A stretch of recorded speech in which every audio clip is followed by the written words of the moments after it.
بسم اللہ الرحمن الرحیم۔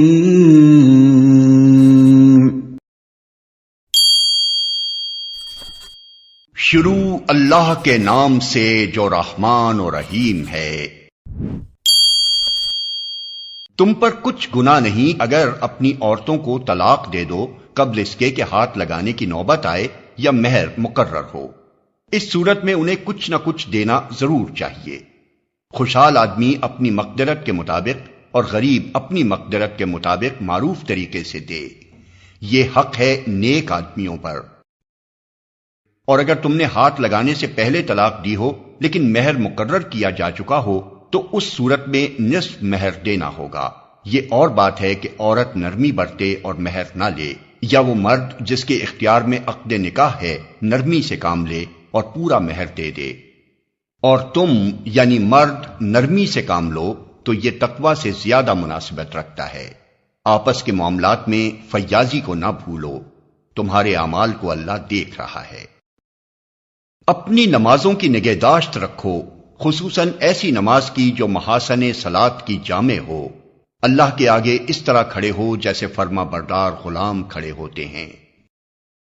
بد امنی کی حالت ہو تو خواہ پیدل ہو خواہ سوار، جس طرح ممکن ہو نماز پڑھو، اور جب امن میسر آ جائے تو اللہ کو اس طریقے سے یاد کرو جو اس نے تمہیں سکھا دیا ہے جس سے تم پہلے ناواقف تھے۔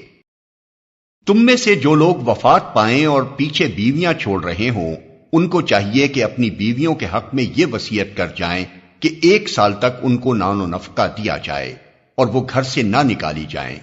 پھر اگر وہ خود نکل جائیں تو اپنی ذات کے معاملے میں معروف طریقے سے وہ جو کچھ بھی کریں اس کی کوئی ذمہ داری تم پر نہیں ہے۔ اللہ سب پر غالب اقتدار رکھنے والا اور حکیم و دانا ہے۔ اسی طرح جن عورتوں کو طلاق دی گئی ہو انہیں بھی مناسب طور پر کچھ نہ کچھ دے کر رخصت کیا جائے، یہ حق ہے متقی لوگوں پر۔ اس طرح اللہ اپنے احکام تمہیں صاف صاف بتاتا ہے۔ امید ہے کہ تم سمجھ بوجھ کر کام کرو گے۔ تم نے ان لوگوں کے حال پر بھی کچھ غور کیا جو موت کے ڈر سے اپنے گھر بار چھوڑ کر نکلے تھے اور ہزاروں کی تعداد میں تھے۔ اللہ نے ان سے فرمایا مر جاؤ، پھر اس نے ان کو دوبارہ زندگی بخشی۔ حقیقت یہ ہے کہ اللہ انسان پر بڑا فضل فرمانے والا ہے، مگر اکثر لوگ شکر ادا نہیں کرتے۔ مسلمانوں، اللہ کی راہ میں جنگ کرو اور خوب جان لو کہ اللہ سننے والا اور جاننے والا ہے۔ تم میں کون ہے جو اللہ کو قرض حسن دے تاکہ اللہ اسے کئی گنا بڑھا چڑھا کر واپس کرے؟ گھٹانا بھی اللہ کے اختیار میں ہے اور بڑھانا بھی، اور اسی کی طرف تمہیں پلٹ کر جانا ہے۔ پھر تم نے اس معاملے پر بھی غور کیا جو موسیٰ کے بعد سرداران بنی اسرائیل کو پیش آیا تھا۔ انہوں نے اپنے نبی سے کہا ہمارے لیے ایک بادشاہ مقرر کر دو تاکہ ہم اللہ کی راہ میں جنگ کریں۔ نبی نے پوچھا کہیں ایسا تو نہ ہوگا کہ تم کو لڑائی کا حکم دیا جائے اور پھر تم نہ لڑو؟ وہ کہنے لگے بھلا یہ کیسے ہو سکتا ہے کہ ہم راہ خدا میں نہ لڑیں جبکہ ہمیں اپنے گھروں سے نکال دیا گیا ہے اور ہمارے بال بچے ہم سے جدا کر دیے گئے ہیں؟ مگر جب ان کو جنگ کا حکم دیا گیا تو ایک قلیل تعداد کے سوا وہ سب پیٹھ موڑ گئے، اور اللہ ان میں سے ایک ایک ظالم کو جانتا ہے۔ ان کے نبی نے ان سے کہا کہ اللہ نے طالوت کو تمہارے لیے بادشاہ مقرر کیا ہے۔ یہ سن کر وہ بولے ہم پر بادشاہ بننے کا وہ کیسے حقدار ہو گیا؟ اس کے مقابلے میں بادشاہی کے ہم زیادہ مستحق ہیں، وہ تو کوئی بڑا مالدار آدمی نہیں ہے۔ نبی نے جواب دیا اللہ نے تمہارے مقابلے میں اسی کو منتخب کیا ہے، اور اس کو دماغی اور جسمانی دونوں قسم کی اہلیتیں فراوانی کے ساتھ عطا فرمائی ہیں، اور اللہ کو اختیار ہے کہ اپنا ملک جسے چاہے دے۔ اللہ بڑی وسعت رکھتا ہے اور سب کچھ اس کے علم میں ہے۔ اس کے ساتھ ان کے نبی نے ان کو یہ بھی بتایا کہ خدا کی طرف سے اس کے بادشاہ مقرر ہونے کی علامت یہ ہے کہ اس کے عہد میں وہ صندوق تمہیں واپس مل جائے گا جس میں تمہارے رب کی طرف سے تمہارے لیے سکون قلب کا سامان ہے، جس میں آل موسیٰ اور آل ہارون کے چھوڑے ہوئے تبرکات ہیں، اور جس کو اس وقت فرشتے سنبھالے ہوئے ہیں۔ اگر تم مومن ہو تو یہ تمہارے لیے بہت بڑی نشانی ہے۔ پھر جب طالوت لشکر لے کر چلا تو اس نے کہا، ایک دریا پر اللہ کی طرف سے تمہاری آزمائش ہونے والی ہے، جو اس کا پانی پیے گا وہ میرا ساتھی نہیں، میرا ساتھی صرف وہ ہے جو اس سے پیاس نہ بجھائے، ہاں ایک آدھ چلو کوئی پی لے تو پی لے، مگر ایک گروہ قلیل کے سوا وہ سب اس دریا سے سیراب ہوئے۔ پھر جب طالوت اور اس کے ساتھی مسلمان دریا پار کر کے آگے بڑھے تو انہوں نے طالوت سے کہہ دیا کہ آج ہم میں جالوت اور اس کے لشکروں کا مقابلہ کرنے کی طاقت نہیں ہے۔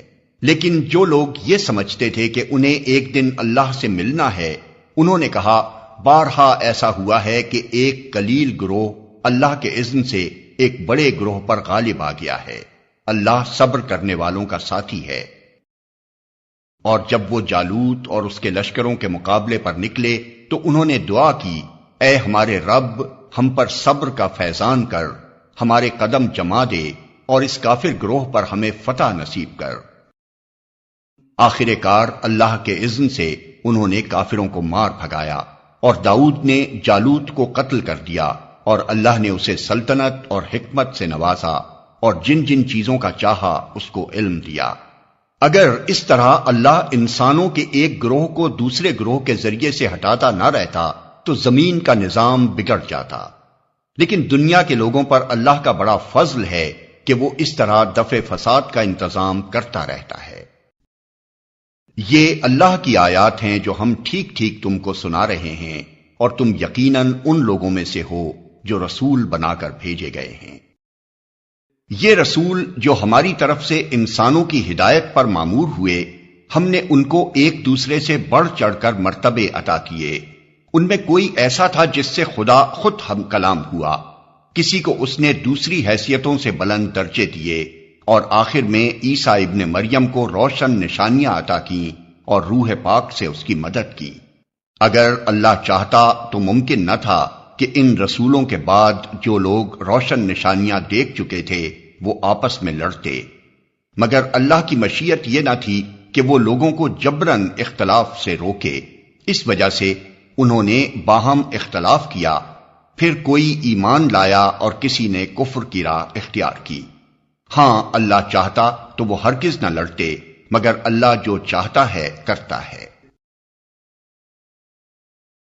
اے لوگو جو ایمان لائے ہو، جو کچھ مال متاع ہم نے تم کو بخشا ہے اس میں سے خرچ کرو، قبل اس کے کہ وہ دن آئے جس میں نہ خرید و فروخت ہوگی، نہ دوستی کام آئے گی اور نہ سفارش چلے گی، اور ظالم اصل میں وہی ہیں جو کفر کی روش اختیار کرتے ہیں۔ اللہ وہ زندہ جاوید ہستی جو تمام کائنات کو سنبھالے ہوئے ہے، اس کے سوا کوئی خدا نہیں ہے، وہ نہ سوتا ہے اور نہ اسے اونگ لگتی ہے، زمین اور آسمانوں میں جو کچھ ہے اسی کا ہے، کون ہے جو اس کی جناب میں اس کی اجازت کے بغیر سفارش کر سکے؟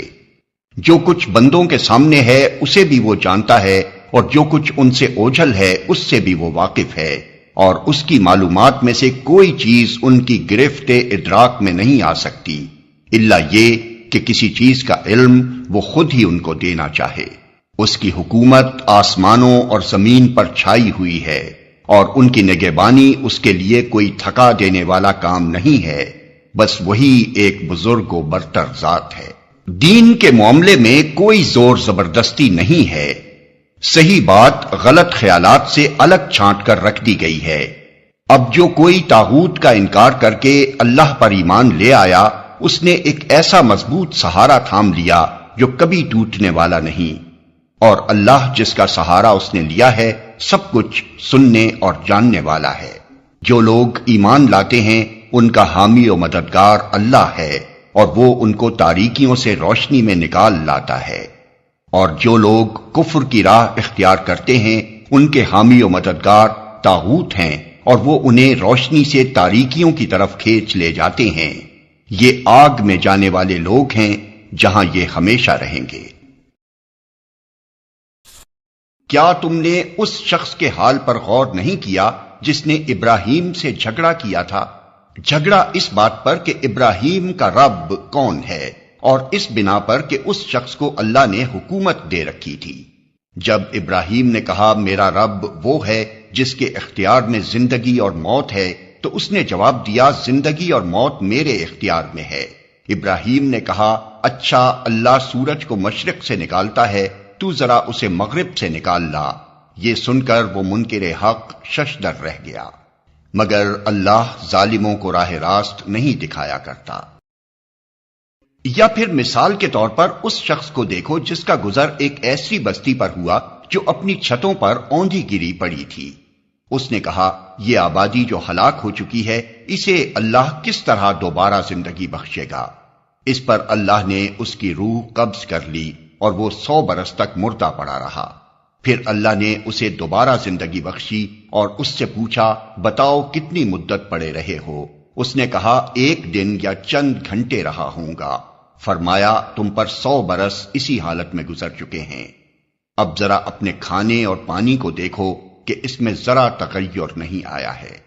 دوسری طرف ذرا اپنے گدھے کو بھی دیکھو کہ اس کا پنجر تک وہ سیدھا ہو رہا ہے، اور یہ ہم نے اس لیے کیا ہے کہ ہم تمہیں لوگوں کے لیے ایک نشانی بنا دینا چاہتے ہیں۔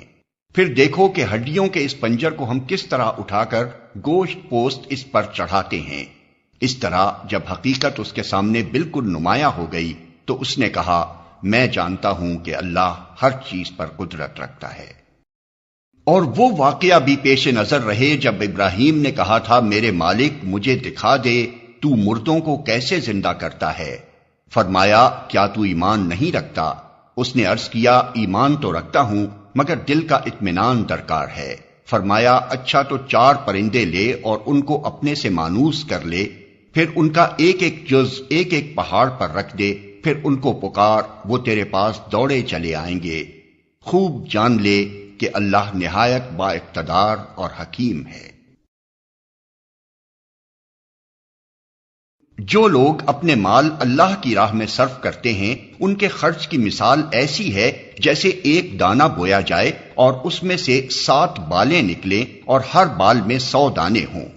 اسی طرح اللہ جس کے عمل کو چاہتا ہے افزونی عطا فرماتا ہے، وہ فراخ دست بھی ہے اور علیم بھی۔ جو لوگ اپنے مال اللہ کی راہ میں خرچ کرتے ہیں اور خرچ کر کے پھر احسان نہیں جتاتے نہ دکھ دیتے ہیں، ان کا اجر ان کے رب کے پاس ہے اور ان کے لیے کسی رنج اور خوف کا موقع نہیں۔ ایک میٹھا بول اور کسی ناگوار بات پر ذرا سی چشم پوشی اس خیرات سے بہتر ہے جس کے پیچھے دکھ ہو۔ اللہ بے نیاز ہے اور بردباری اس کی صفت ہے۔ اے ایمان لانے والو اپنے صدقات کو احسان جتا کر اور دکھ دے کر اس شخص کی طرح خاک میں نہ ملا دو جو اپنا مال محض لوگوں کے دکھانے کو خرچ کرتا ہے اور نہ اللہ پر ایمان رکھتا ہے نہ آخرت پر۔ اس کے خرچ کی مثال ایسی ہے جیسے ایک چٹان تھی جس پر مٹی کی تہ جمی ہوئی تھی،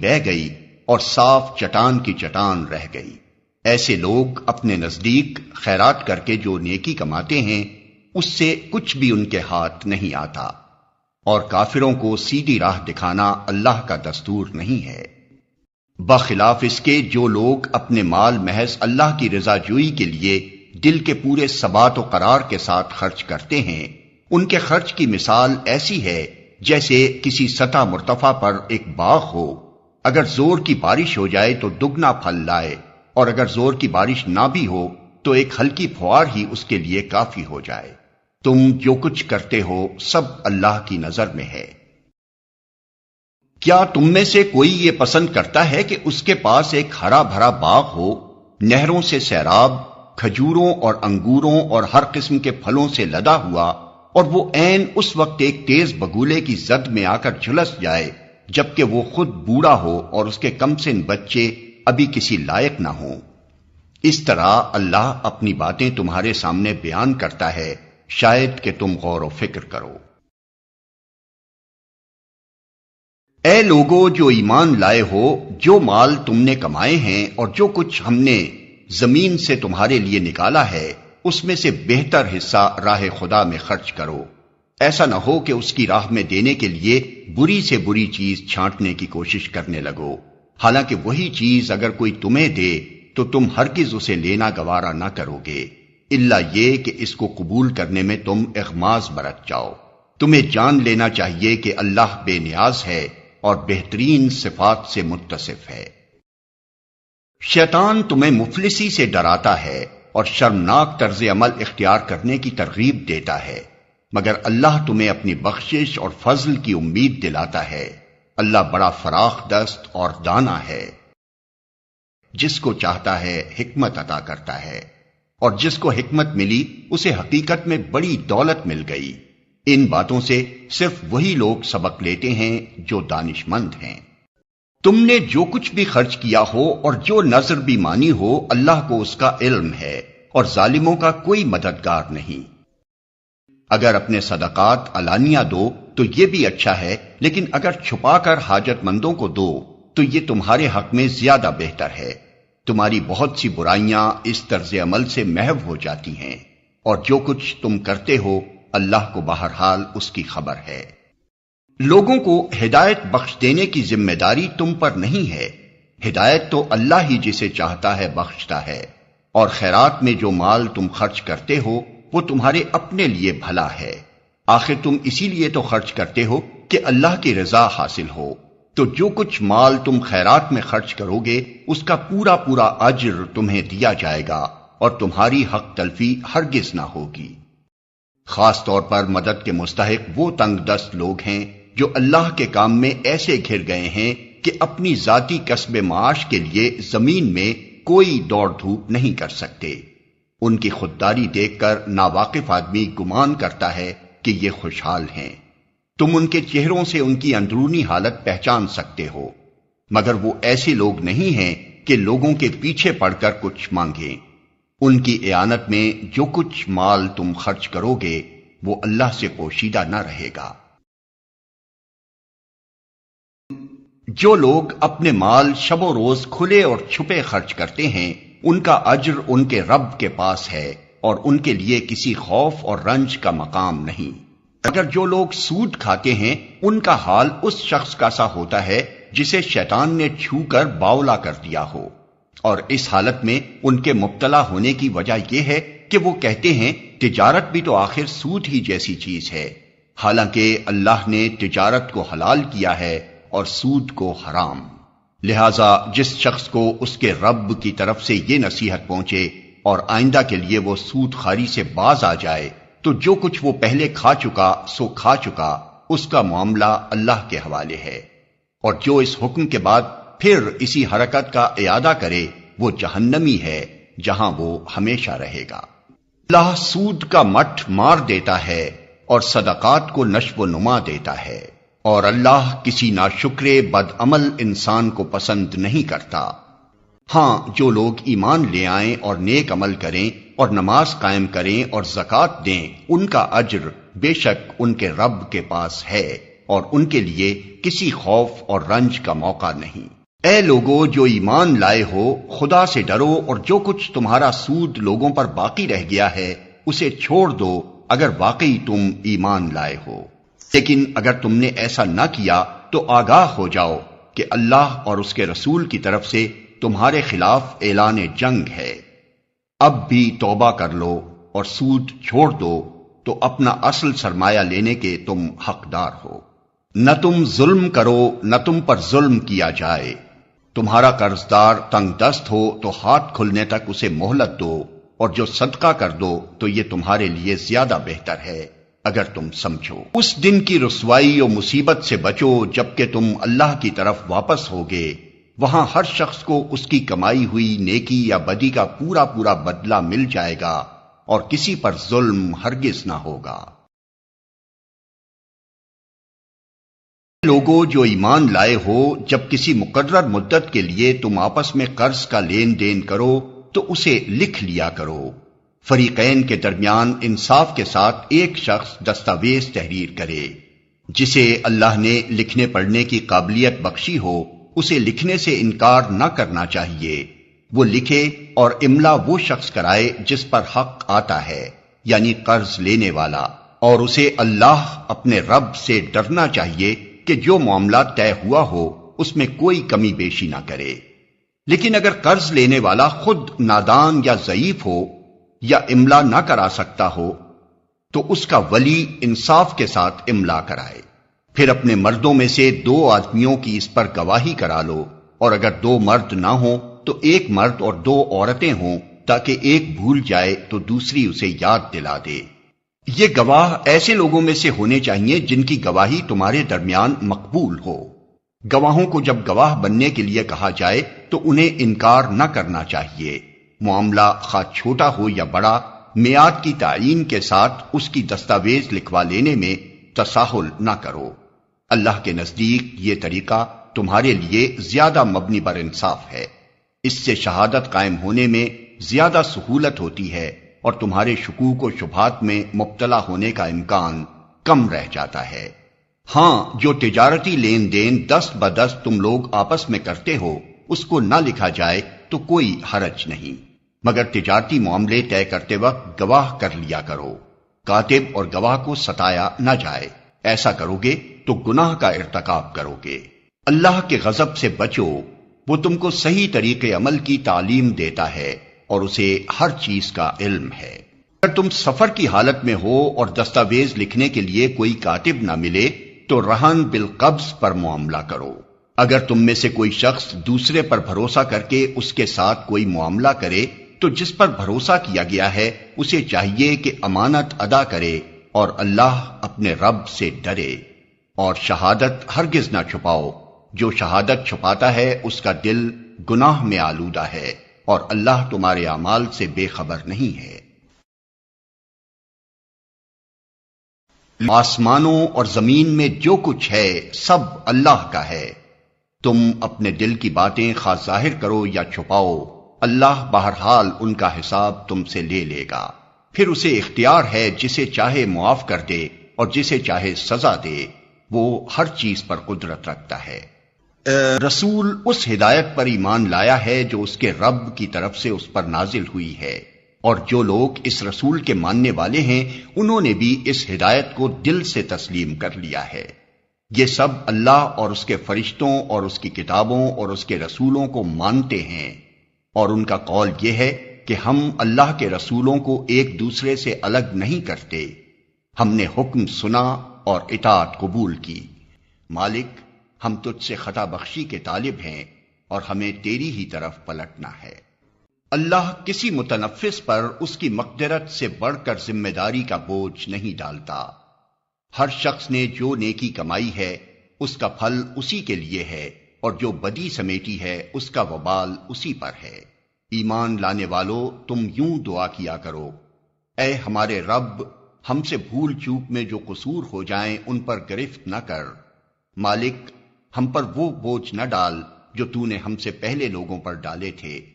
پروردگار، جس بار کو اٹھانے کی طاقت ہم میں نہیں ہے وہ ہم پر نہ رکھ، ہمارے ساتھ نرمی کر، ہم سے درگزر فرما، ہم پر رحم کر، تو ہمارا مولا ہے، کافروں کے مقابلے میں ہماری مدد کر۔